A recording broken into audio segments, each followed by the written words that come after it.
So it's day one, got the cars moved. Shout out to Dion and Ryan. So what I'm gonna do is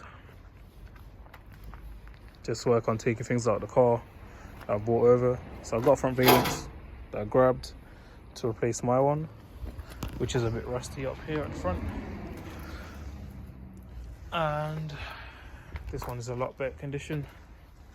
The paint is just cracking, so get that replaced. And then I've got to take the interior out anyway because I want to redo it. So while it's too cold now to do anything else, I thought I might as well just start on the interior and then see what I'm going to do with the space. It's a space right now. Still waiting on stuff. I want to get the lights up, and then I also want to get some lights up in here and see what I can get done with the space.